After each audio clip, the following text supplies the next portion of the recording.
because I had so much gray hair in my head. But we're here tonight to celebrate the 50th anniversary of the March on Washington and the day that Dr. King gave the famous speech, "I Have a Dream."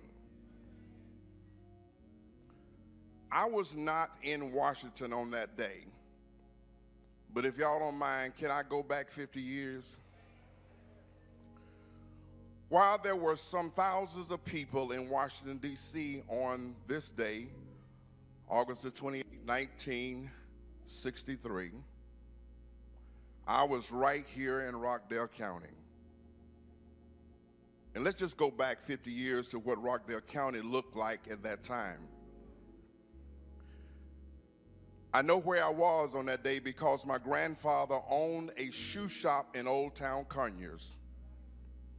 I was 12 years old, working in a shoe shop that was not air conditioned, that was dirty, and it was hot. But right up the street on Commercial Street, there were two water fountains outside of a furniture store. It was called Henson's Furniture Store. Now it's called Club 908 or something like that.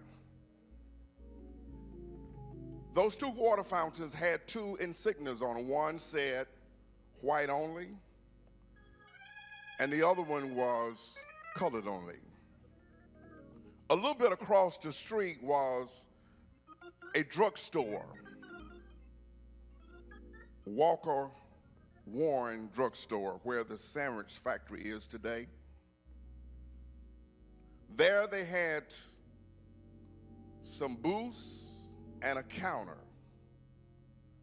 I could go in and buy ice cream, but I had to buy it and come outside to eat it.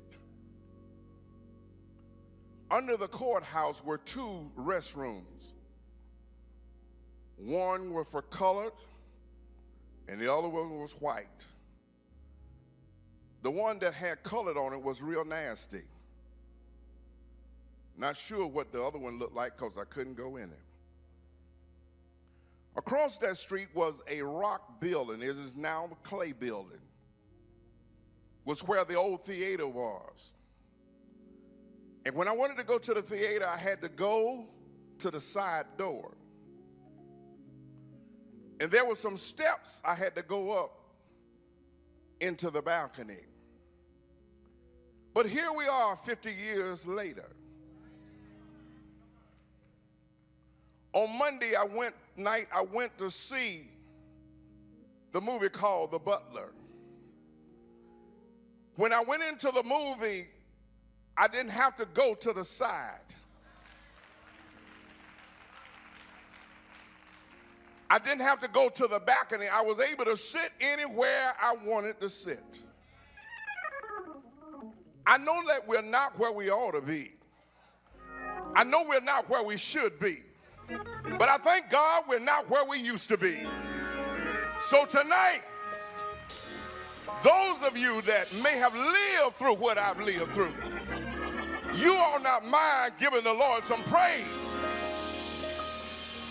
50 years ago, this area where this church is, it was nothing but country and farm.